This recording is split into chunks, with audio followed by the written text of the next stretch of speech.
Okay, as we continue with Algebra 2 here, we're going to move into quadratic inequalities. And I will tell you that from my experience, inequalities are something that is neglected at the lower levels of math. I see it as freshmen come in from 8th grade, and that it was something that was overlooked in 8th grade math, and then in 9th grade going into algebra, there's some expectation that you know how to do an inequality. So as we move into quadratic inequalities, there may be some gaps. So I would encourage you to go back and I've included some additional video resources with this assignment to include graphing an inequality, the inequality symbols, and of course we're going to go into these quadratic inequalities, which are going to be a little bit, can be challenging. But what we want to do is we want to find real solutions of quadratic inequalities algebraically and graphically, and also create quadratic inequalities in one variable and use them to solve problems. Some vocabulary here that we should know. Standard form. Standard form may resemble ax squared plus bx plus c. That's the quadratic standard form. Critical points. We're going to find that critical points are going to be the solutions to my quadratic equations. Factoring. Factoring is reversing the multiplication process. And we're going to want to talk about factoring a quadratic equation, because that is probably one of the most important skills that you would have pulled from Algebra 1, is being able to factor polynomials, or in this case a quadratic equation. And then set notation. Set notation and interval notation are just ways of writing your answer, and if you don't know how to write the answer, maybe you don't know how to read the answer. So those are some basics, and I've included those resources also. But we'll start by factoring a quadratic equation. And beginning with this example, we have x squared minus 8x plus 15. And what we are looking for, this of course is written in standard form, but we are looking for the original binomials that we multiplied together to get this quadratic equation. We are factoring it. So as we work backwards, there's many methods. And what I want to look at is, what did I have to multiply to get to x squared? Well, that should be x times x. Okay, x times x, I would have multiplied those two things together to get x squared. And then now I'm looking for factors, my factors of 15, which when I add them together become a negative 8. And those would be, I hope you can just go to negative 3 times negative 5 is a positive 15. But you may need to do a number tree if you can't. For example, 3 times 5 also makes negative 15, but it does not add to be negative 15. It adds to be a positive 15. Sorry, that is, both of those are wrong statements. When I look at this, this adds to be negative 8, and this adds to be a positive 8. And I'm looking for that negative 8. So these are the factors I'm going to use. So that would be x minus 3 and x minus 5 would be my factored form. So that's how I'm able to factor that.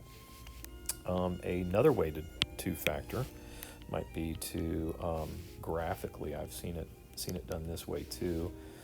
So if I have x squared plus 3x minus 4, I know that I have, I'm going to get to this binomial again, but I have factors of negative 4 which add up to be 3. So when I look at this, we want them to add here, and we want them to multiply here. And so that would be, I could say, well, a 1 and a negative 4. Those are going to multiply, right? Multiply to give me negative 4, and they're going to combine to give me a positive 3. No, they don't. They combine to give me a negative 3. So what I need to do is I need to make this the positive, this the negative, and now I get the proper answer. So this would be, again, x, and then I would have a negative 1 and a positive 4. Again, factoring a quadratic equation is a very important skill, and we just need to practice with that. If you have forgotten or missed that in algebra. So now that we've talked about factoring, what we're going to do is we are going to find solutions of quadratic inequalities. And I went over factoring in the beginning because that is one of the things that you need to be able to do, is writing it in standard form and factor it, because factoring is going to allow you to find your critical points of an inequality. So let's see here. And what I've done here is I've quickly graphed a quadratic inequality, and it's poorly drawn, but just for the general deal of this shaded area within an inequality would be its solution, and these critical points that I just mentioned are these points right here. The critical points is where it crosses over the y-axis, also known as the quadratic solutions. So that's why it's very important that we're able to factor to solve those points, because it's going to allow us to find the solutions. For example, in this example, my solutions lie between those 2 points versus outside of those 2 points. And of course, since I have a solid line, it's also included those on the line, but it's just a small scale, but very important. So let's see here, solutions of quadratic inequalities, and with one variable. And first thing we want to do is we want to set that quadratic equation equal to 0 and factor. Okay, so my inequality right now is x squared minus 7x plus 12 is less than 0. So following that first step, let's see, we have x squared minus 7x plus 12 is equal to 0. And now we want to factor it. Again, factoring is something you may need to do on a separate lesson following up on that. But I know that this is going to be x times x, and then my factors of 12, which add up to be -7, would be -4 and -3. Now, using the zero product property to find my critical points right here at step 2, I'm going to use the zero product property and make each of my factors equal to 0, because if one of them is 0, then the product is 0, hence the zero product property. And then I solve, and x is going to be 3 and x is going to be 4. Now, these right here are what they're referring to as critical points. Okay, so let me just go ahead and identify the critical points. Now test a point on each interval. Well, so we're still here finding the critical points. So on the interval, what I want to do is I want to come over here, and my critical points are here and here, and that is, I guess I can, this is going to be 3 and 4. And what they're asking me to do in this testing a point at each interval is I'm going to pick some point in between here, here, and here, and I'm going to test it.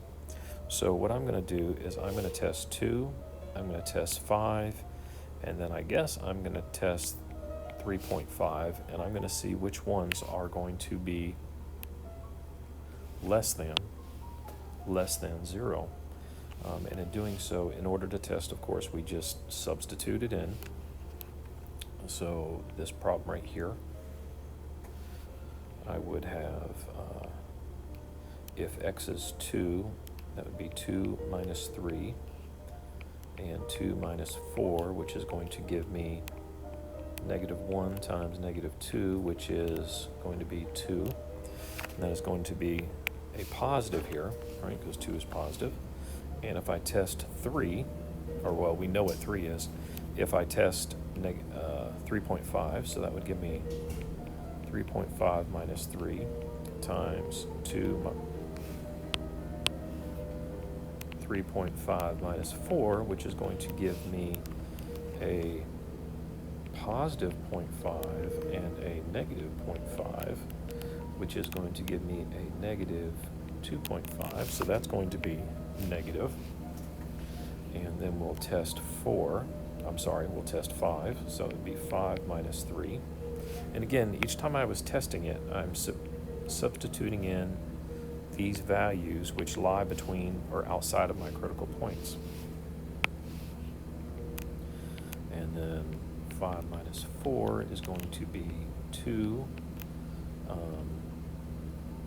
times 1, which is 2, and that of course is going to be positive.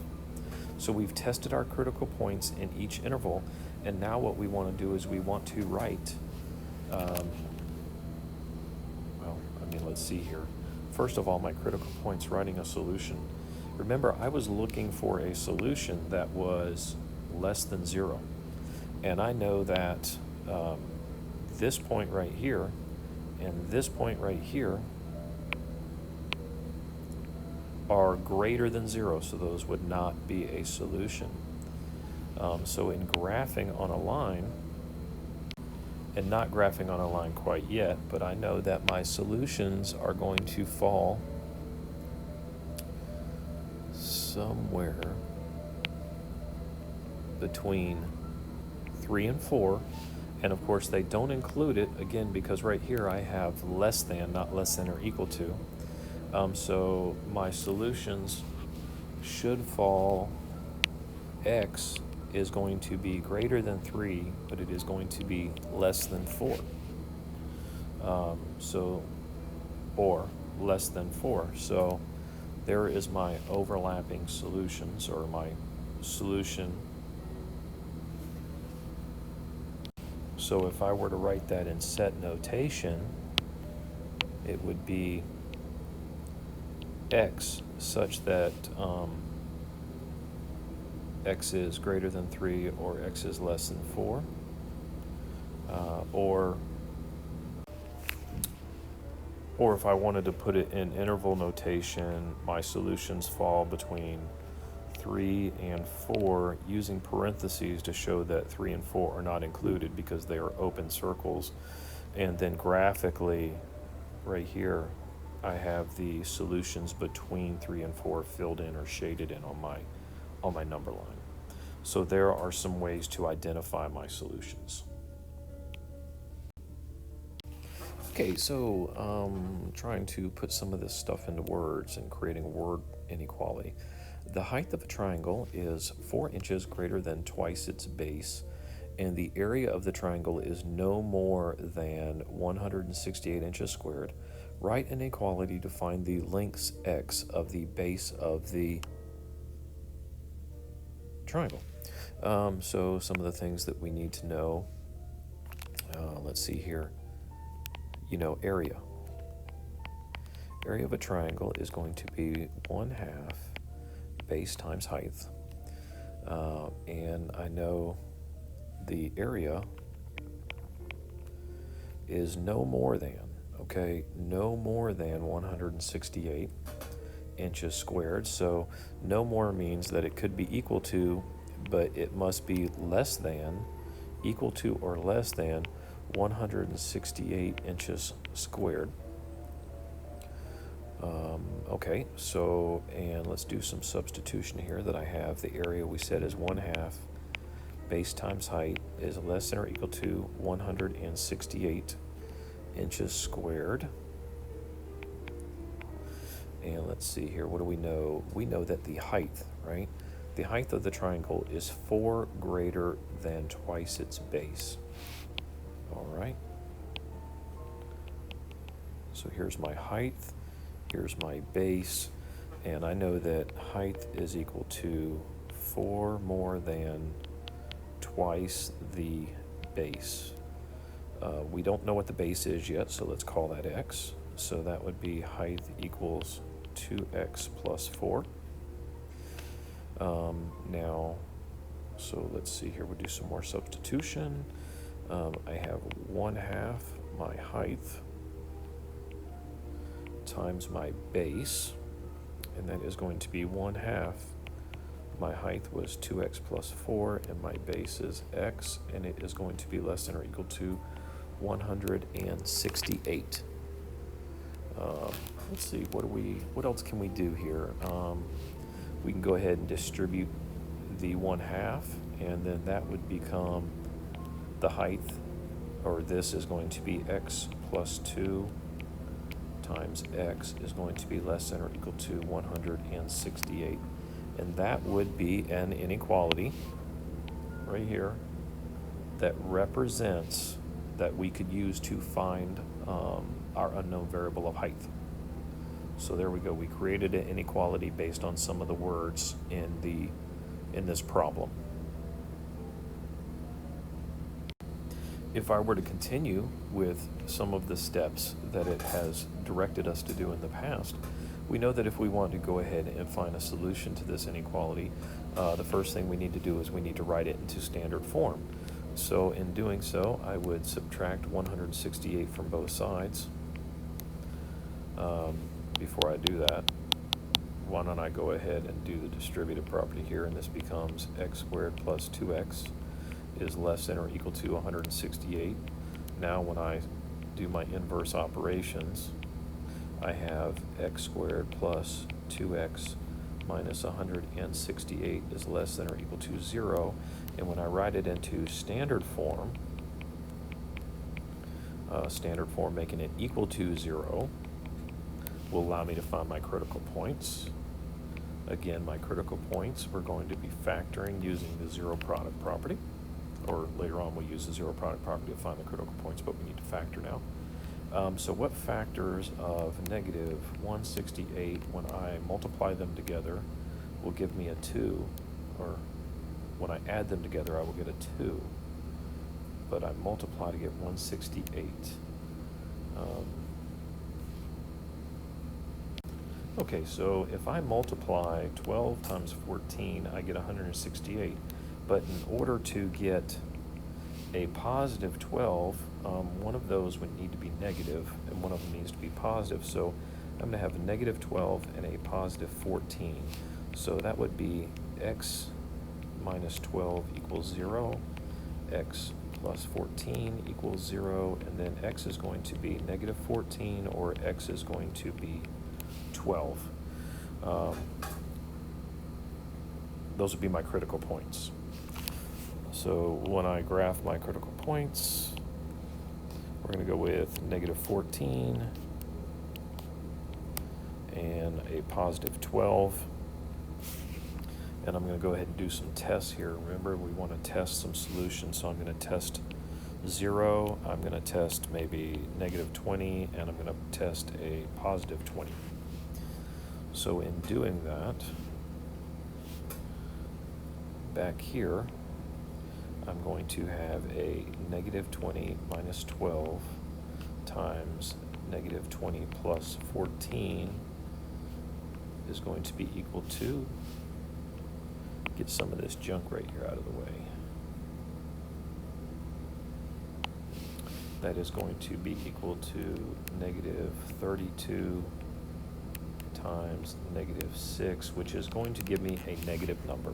So this is going to be negative. Critical points, critical points.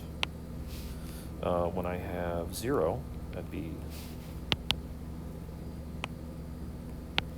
I'm going to have 0 minus 12 and 0 plus 14, which is going to give me positive number, which is going to give me a negative number times a positive number, which is going to give me a negative.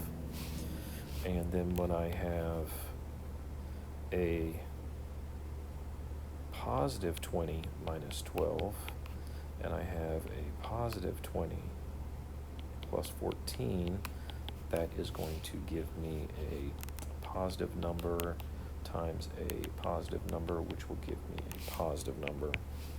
Okay, so there we go. We have our intervals. We know that I'm going to have a negative number here, and I'm going to have a positive number on either end of my critical points. All right, so that tells me, remember, that in this, I was looking for values that were going to make it less than or equal to 168. So when I made my critical points equal to 0, this number is going to be greater than 168 because they're positive numbers. So I'm going to go with this negative interval. So my interval, before I apply anything, would be brackets, because it would be included, of negative 14 to 12. Okay, so there was my solution interval for this. But let's think in context of the problem. The height, okay, the height, we're talking about a measurement, a height. We can't have a negative height. So it does not seem realistic to include the value of negative 14, because that would, you know, that's not a true indication of height. So we want to say, okay, any number greater than 0, because if we had 0, we don't have anything either. Up and including 12 would be a solution for the value of the base. So those would be that would be a possible interval and solution, all tied together based on the applicability of the word problem.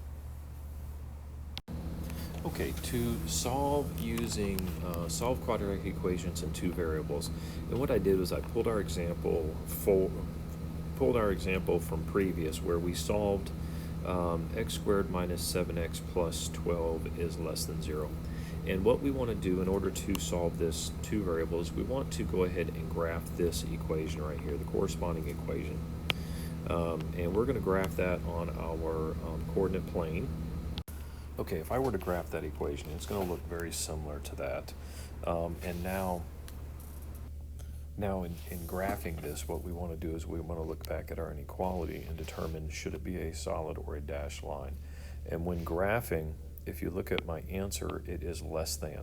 So remember, when you're graphing an inequality, you want to have in two variable, if it's less than or greater than, it is going to be a dashed line, because the solution doesn't necessarily fit. The solution on the line doesn't necessarily fit. So what I would do is possibly, make sure that I'm using a dashed line to show that, well, if it's on the line, it's not a solution. So I've got a dashed line here.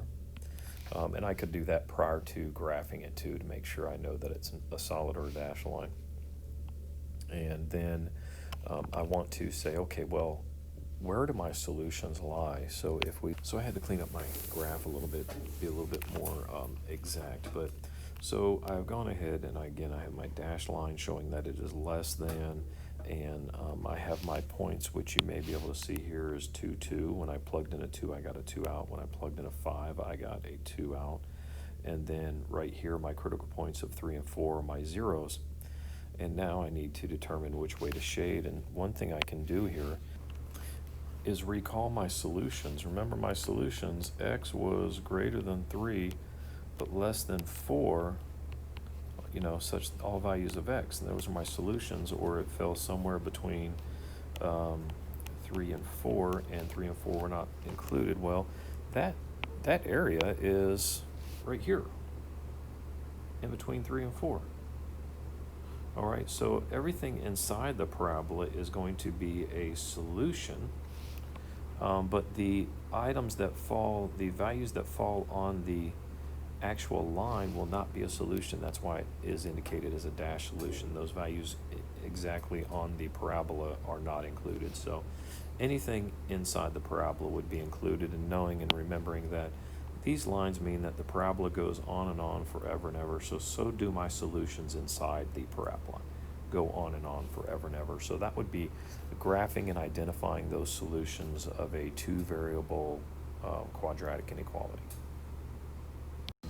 So as we really talk about those quadratic inequalities, one of the big key factors is going to be able to, quadratic inequalities is being able to factor a quadratic equation and understanding how to write your answers in set notation, and of course graphing a quadratic inequality on the coordinate plane. So some of the basic skills in this section really tie us right back into Algebra 1, and that factoring being one of the most critical skills that you learn in Algebra 1. So I encourage you, if you're having difficulty at this time, to some of the difficulty may lie in that gap of being able to factor. So going back and looking at factoring and making sure you're comfortable with that.